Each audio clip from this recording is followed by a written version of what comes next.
Salut tout le monde, donc Samouraï Champloo, c'est quoi déjà? Samouraï Champloo, c'est une série d'animation japonaise de 26 épisodes. Ça raconte l'histoire de Fu, jeune adolescente qui engage deux samouraïs hyper forts à l'époque du Japon féodal, Mugen et Jin, mais qui sont totalement pas professionnels. Pour la suivre dans une seule quête, retrouver un samouraï qui sent le tournesol. Cet anime a été créé par Watanabe qui a réalisé quelques autres classiques et je vous le conseille pour plusieurs raisons.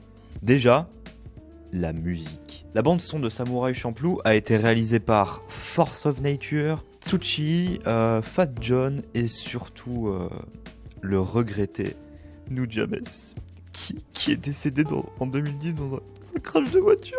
Respectez cet homme, c'est important.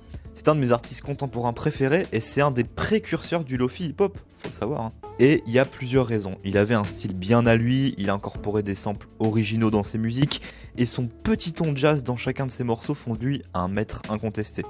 Et tous ceux qui sont pas d'accord, je suis prêt à vous affronter en 1v1. Je vous nique. Et d'ailleurs, vous me demanderez pourquoi des producteurs de hip-hop s'intéresseraient donc à composer une musique pour un animé de samouraï d'autant plus. On en arrive au deuxième point de pourquoi je vous conseille ce chef-d'œuvre, l'univers. Watanabe, ce génie, s'est dit pourquoi pas mélanger un univers du Japon ancestral avec du hip-hop et genre le personnage principal se battrait en faisant du breakdance, mais en même temps on rend ça hyper réaliste, qui est chaud. Ça a l'air cool. Ok, toi t'es chef de projet, les autres vous êtes à la rue.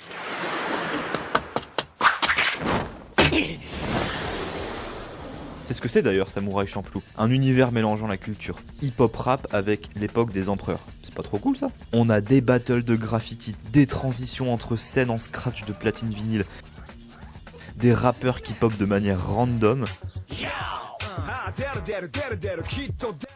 Franchement, mieux que PNL. Et en effet, un des deux samouraïs, Mugen, utilise parfois le breakdance pour se battre. Stylé, non? Et on en arrive à un autre point positif, les combats. Samouraï Champloo est bien animé. Genre, vraiment, les combats sont excellents et un détail rend le tout très spécial, la durée. En général, dans un anime mainstream, un combat va s'éterniser, ils vont s'arrêter en plein milieu du combat et le méchant va raconter son enfance. Blablabla, j'ai eu une enfance malheureuse, j'ai dû tuer toute ma famille. Pourquoi on commence pas tout de suite? J'en ai rien à foutre de tes problèmes métaphysiques. Et oui, dans Samouraï Champloo, les combats sont faits quasi tout le temps à l'épée et donc ne durent que quelques secondes. Et si vous vous posez la question, en comptant les ellipses, ça durera au maximum 1 minute et 10 secondes pour les plus courts. Comme moi au lit quoi.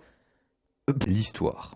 C'est le dernier point qui me fait aimer Samouraï Champloo, sa construction scénaristique. On pourrait se dire que la quête de retrouver un samouraï qui sent le tournesol c'est chiant, et je vous comprendrais que c'est nul d'attendre 26 épisodes juste pour retrouver un mec qui pue la fleur. On sait même pas qui c'est pas expliqué avant la fin de l'animé. On sait pas qui c'est, ça pourrait être n'importe qui. Je sais pas, putain. Et les auteurs, ça, ils y ont pensé. Samouraï Champloo, c'est avant tout une espèce de voyage en plusieurs chapitres. Comme si la vraie histoire, en fait, c'était juste les 3 zigotants en train de traverser le Japon. Dans un épisode, ils vont devoir aider un village japonais à empêcher les Anglais de faire du Japon une voie commerciale. Et du coup, comment ça se passe? Eh bah, ils règlent ça dans un match de baseball. Et ça dure tout l'épisode. Ou alors un épisode qui pourrait paraître totalement incompréhensible, mais qui en fait est une référence au bombardement de Hiroshima et Nagasaki en 1945, qui ont fait 250 000 morts. Voilà, franchement, c'est qu'une petite partie de ce qui m'a fait kiffer ce chef-d'œuvre. Je pourrais parler des personnages bien écrits, pas juste une copie nulle de 99% des clichés des personnages. Ou encore le générique, qui, pour être honnête, et là, je suis prêt à poser mes couilles sur la table, est dans le top 3 des meilleurs génériques d'animation de tous les temps. Regardez ça, chaque image pourrait être un fond d'écran. Hop. Ah, il est pas mal celui-là. Yes. Ouh. Regardez cet animé, vraiment.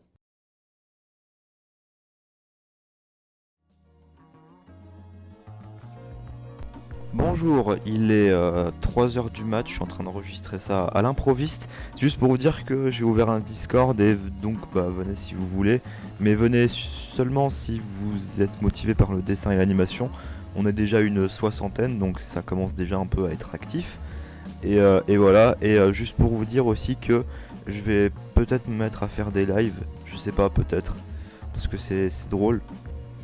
C'est vrai que c'est drôle. Et aussi, si la vidéo elle vous a plu, vous vous abonnez, vous likez, tout ça. Enfin, Voilà, et vous mettez un commentaire parce que je lis tous les commentaires et je réponds à chaque commentaire. Vraiment, je le fais à chaque fois. Donc vous commentez parce que je veux interagir avec vous. Et je m'en fous du référencement. Nique le référencement, vas-y. Non mais vas-y.